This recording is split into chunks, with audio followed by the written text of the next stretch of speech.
안녕하십니까. 경향신문 이대근입니다. 오늘은 싱가포르 북미 정상회담에 관해서 전망해 보도록 하겠습니다. 먼저 그동안 북미 정상회담이 취소됐다 재개되는 배경에 관해서 살펴보도록 하겠습니다. 트럼프가 김정은에게 보내는 편지에서 회담 취소 사유로 거론한 것은 딱 한 가지였습니다. 가장 최근 북한이 발표한 성명에 담긴 극도의 분노와 공개적인 적대감입니다. 충동적이고 즉흥적인 트럼프의 성격을 감안할 때 회담을 취소한 중요한 이유는 편지에 쓴 대로 분노와 적대감일 것입니다. 김계관 북한 외무성 제1부상이 분노와 적대감을 해명하는 공손한 담화를 발표하자 트럼프가 회담을 재개하기로 한 것이 이 사실을 뒷받침합니다. 그러나 회담 취소가 그것 하나 때문이라고 보기는 어렵습니다. 회담 준비가 잘 진행되는 상황이었다면 단지 이런 적대감 하나 때문에 취소하지는 않았을 것입니다. 적대감이 회담 취소의 촉진 요인이라고 한다면 배경적 요인은 따로 있다고 봐야 합니다.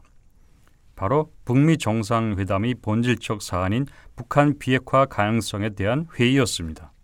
트럼프는 북한이 북중 정상회담을 두 차례 한 뒤 중국의 지원을 믿고 당초와 달리 태도를 바꿨다고 의심을 했습니다. 북한이 핵을 폐기할 생각을 아는 채 북중 관계 개선을 통해 대북 압박 체제를 붕괴시켜서 다른 우회로가 있는지 찾고 있다고 트럼프는 판단한 것입니다. 북측이 지난주 정상회담을 위한 사전 협의에 응하지 않은 것도 그런 변심의 결과로 보았습니다. 북한은 미국이 사전 협의 장소에서 3일간이나 기다렸는데도 나타나지 않았고 미국 측이 접촉을 위해 전화를 걸어도 받지 않았습니다. 이런 북측의 태도는 미국으로 하여금 북한의 핵 폐기 의사를 의심케 했고 회담이 실패할 수 있다는 비관론을 키웠습니다. 결국 북한이 회담을 깨기 전에 미국이 먼저 깨자는 쪽으로 기결된 것입니다. 북한의 의도를 잘못 읽은 것입니다. 회담 취소의 다른 요인은 북한이 미국을 갖고 놀도록 놔둬서는 안 되겠다는 자존심 문제였습니다. 트럼프는 북한이 먼저 회담을 요청했다는 사실을 중시하고 있습니다. 김정은에게 쓴 편지에도 이 점을 지적했습니다. 이렇게 먼저 회담하자고 매달린 쪽은 북한인데 거꾸로 미국이 북한에 매달리게 되는 북한 우위 상황은 그가 용납할 수 없었습니다. 북한은 미국을 믿지 못하고 미국은 북한을 믿지 못합니다. 이렇게 상호 신뢰가 없는 상태에서 회담장으로 나가봤자 상대가 쉽사리 양보해 줄 것이라고 기대할 수가 없습니다. 북한이 보기에 미국이 선 핵 폐기 고집은 너무 컸습니다. 회담 전 이걸 흔들어 놓아야 했습니다. 그래서 김정은 시진핑의 회담에 이어 5월 16일 대남 및 대미 공세 차원에서 북미 간 실무협의 거부, 남북 단절 등 강수를 두었습니다. 북한과 미국 간 상대를 압박하는 한판의 게임이었습니다. 물론 이 게임은 기정사실화된 회담을 취소하지는 못할 것이라는 믿음은 바탕에 깔고 있어야 합니다. 적어도 북한은 그렇게 믿었습니다. 그러나 트럼프가 취소라는 의외의 수를 씀으로써 북한을 놀라게 했고 결국 북한의 길을 꺾었습니다. 트럼프가 회담을 재개한 것은 핵 폐기에 관한 북한의 의지를 느꼈다는 뜻입니다. 김계관은 담화에서 조선반도와 인류의 평화와 안정을 위하여 모든 것을 다하려는 우리의 목표와 의지에는 변함이 없다고 다짐했습니다. 북한이 핵미사일 실험 중지, 미국인 3명 석방, 풍계리 핵실험장 폭파 등 이미 선의의 선제적 조치를 한 바 있는 데다 미국과 판문점 실무협의를 갖기로 한 것도 회담 재개의 결심에 영향을 미쳤을 것입니다. 그러나 무엇보다 트럼프의 벼랑 끝 전술에 북한이 맞대응하지 않고 트럼프의 공로를 치하하며 공손한 태도를 보인 것이 결정적이었습니다. 마주보고 차를 모는 치킨 게임에서 먼저 핸들을 돌렸다는 것은 그만큼 트럼프의 위신을 살려주면서라도 비핵화 회담을 하고 싶다는 의사를 분명히 나타낸 것이기 때문입니다. 회담을 재개하기로 했다고 해서 북미 간 북핵 해법에 관한 이견이 해소된 것은 아닙니다. 북한은 핵을 폐기하고 미국은 북한 체제를 보장한다는 최종 목표만 확인했을 뿐 어떻게 양측 입장을 조화시킬지에 관한 방법은 아직 못 찾았습니다.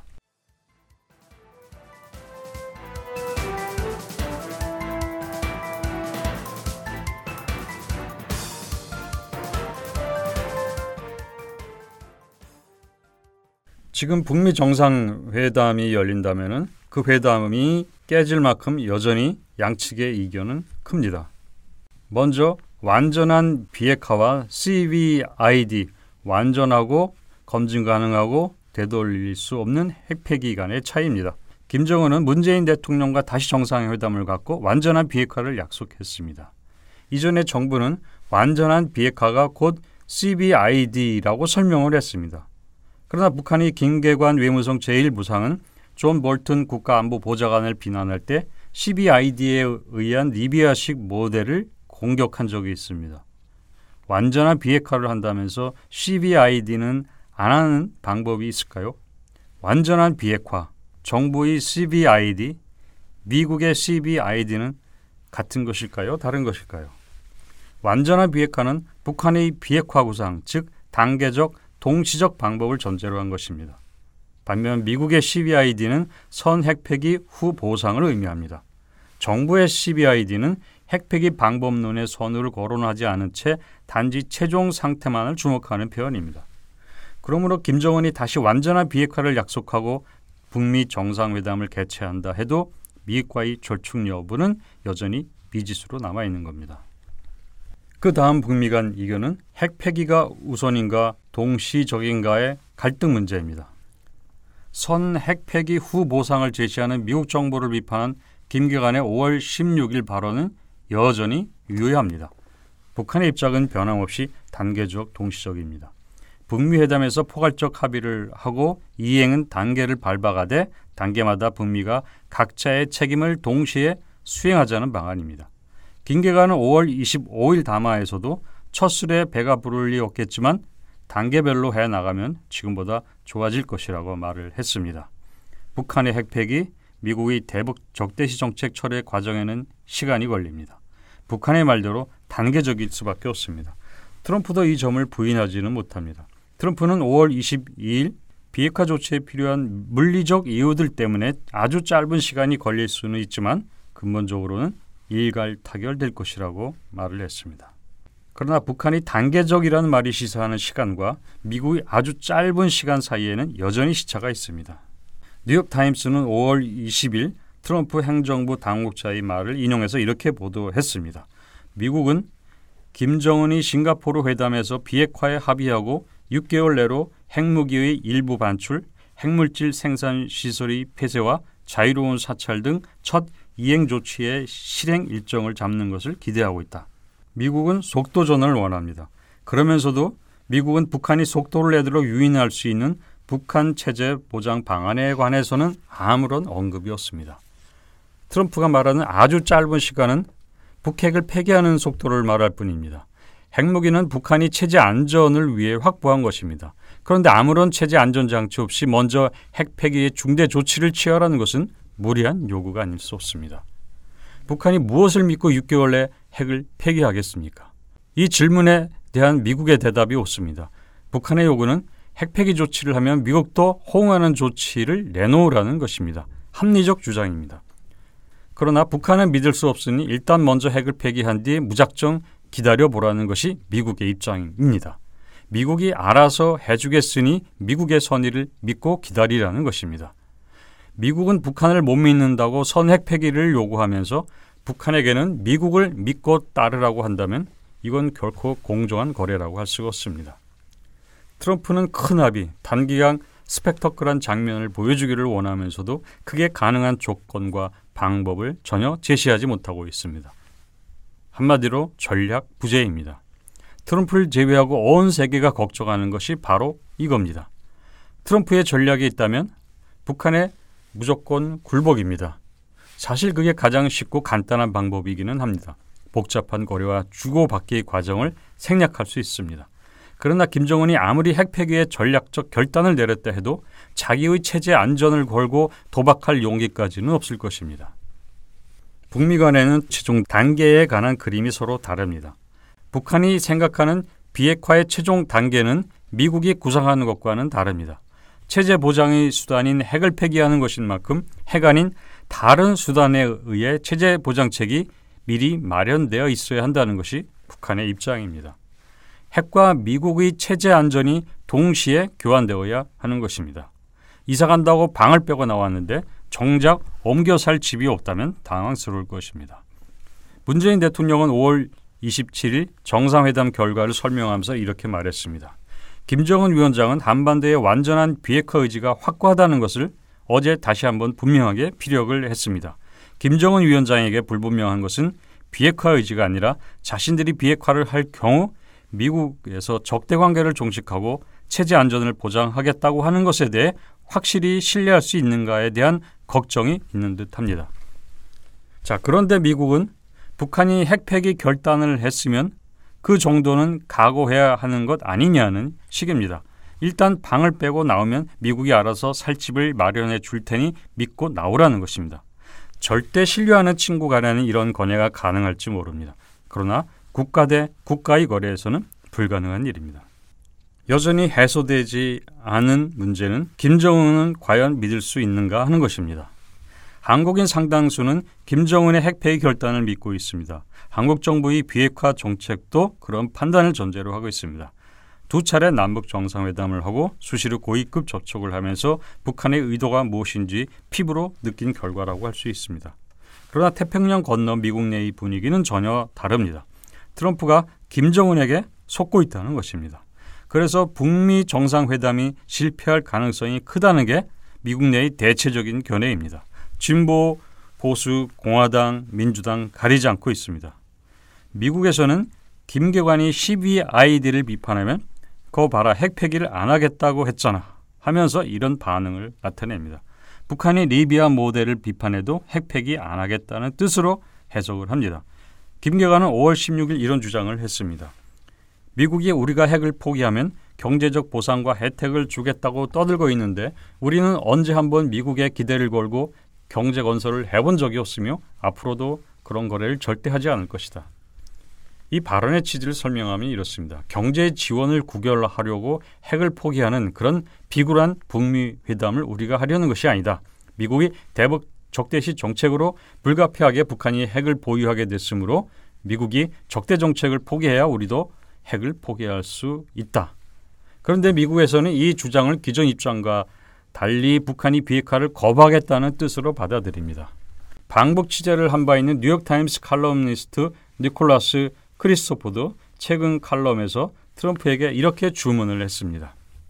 최선의 전략은 북미 정상회담을 미루고 대북 경제 제재를 강화해 김정은이 수용 가능한 조건을 들고 협상장에 나올 때까지 기다리는 것이다. 이 밖에도 김정은의 비핵화 의지를 믿을 수 없으니 트럼프가 북미 회담 기대감을 낮추라고 하는 조언도 적지가 않습니다. 미국 내 이 같은 북한 비핵화 비관론은 김정은 불신 외에 트럼프 불신이 가세한 결과입니다. 세상에서 가장 믿을 수 없는 두 사람이 비핵화 합의를 하겠다고 하니 누가 믿겠냐는 식입니다. 미국에서 핵폐기 가능성을 믿는 사람은 오직 트럼프 한 명인 것 같습니다. 어쩌면 그가 미국 대통령이고 그것도 여론이나 참모를 무시하는 독불 장군이라는 사실이 다행인지도 모릅니다.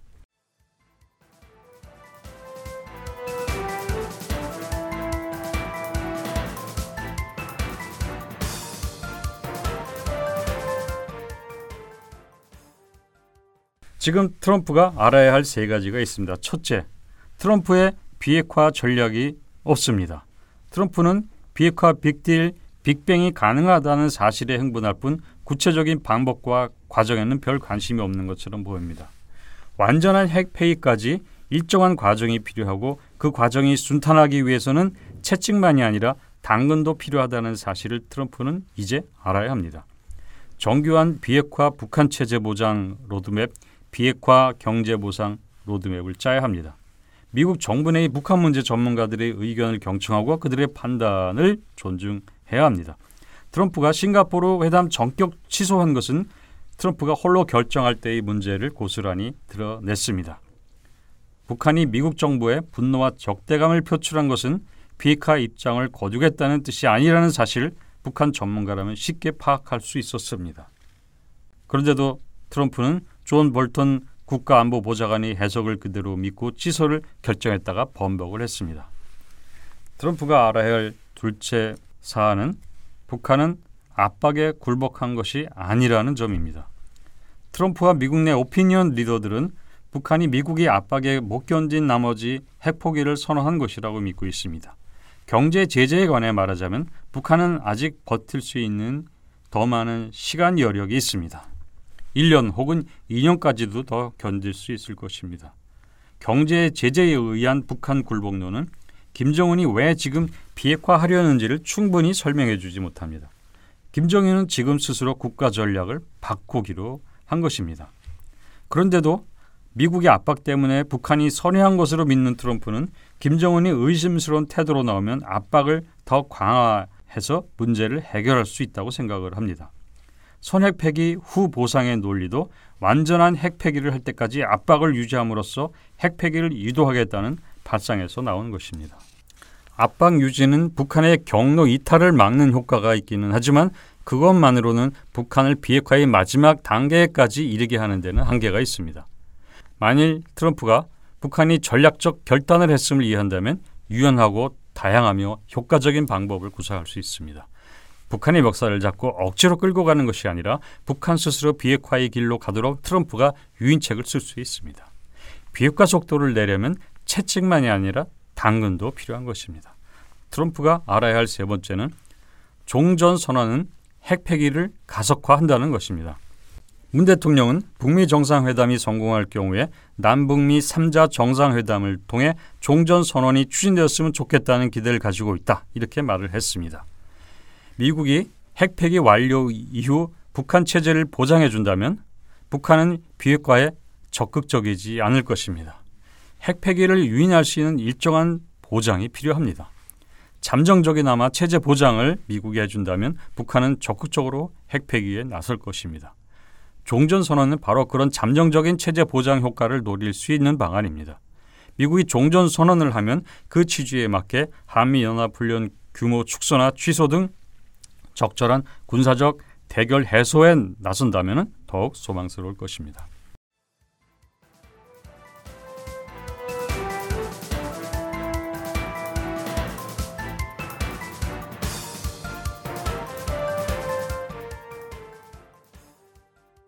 정상들이 문제를 해결하는 탑다운 방식은 장점도 있고 단점도 있습니다.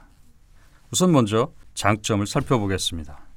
최고 지도자의 회담을 산의 정상에 빗대 처음으로 정상회담이라는 용어를 만든 사람이 처칠입니다.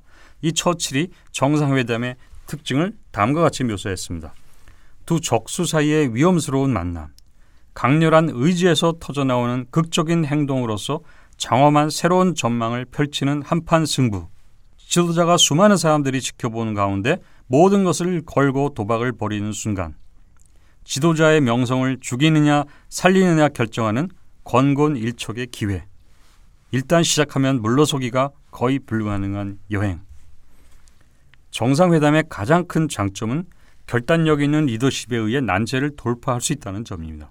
북한처럼 지도자의 결심이 문제 해결을 좌우하는 체제인 경우는 더욱 그렇습니다. 북한에 관해 오랫동안 불신해온 미국적 상황에서는 실무 차원의 접근으로 북한 문제를 돌파하는 것은 지난한 과제였을 것입니다. 과거 북미 간 북핵 협상 사례가 잘 말해줍니다. 그런 의미에서 김정은과 트럼프의 회담은 한반도 70년의 과제, 북핵 개발 30년의 과제를 돌파하기에 적절한 방법이라고 할 수 있습니다. 역사적으로는 동서진영 대탕트를 가져온 닉슨 마오쩌둥 회담, 닉슨 브레즈네프 정상회담이 좋은 예일 것입니다. 그런데 탑다운의 방식은 디테일에 약하다는 한계가 있습니다. 흔히 비핵화 여정이 순탄할지는 디테일에 숨은 악마를 잘 다루느냐에 달려 있다고 합니다. 그런데 탑다운 방식이 다른 방법으로는 극복할 수 없는 문제를 돌파하는 이점이 있지만 디테일을 다루는 데는 적합하지 않다는 견해가 있습니다. 닉슨과 브레즈네프는 1972년 5월 23일 모스크바에서 정상회담을 합니다. 닉슨은 키신저 국가안보보좌관과 함께 참석했지만 브레즈네프는 안드레이 그로미코 외무장관을 대동하지 않았습니다. 브레즈네프는 자신이 협상 능력이 있다는 걸 과시하고 싶어서 그랬던 겁니다. 주요 쟁점은 전략무기 제한 협정, 곧 설트입니다. 브레즈네프는 ICBM 수량과 미사일 경납고 규모에 대해서 기존 소련 입장과는 정반대되는 입장을 내놓는 실수를 했습니다.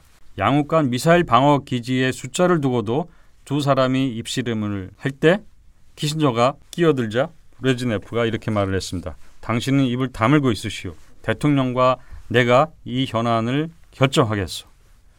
그런데 다음 날 그로미코는 회의 내용을 보고 경악을 했습니다. 엉망진창이었기 때문입니다.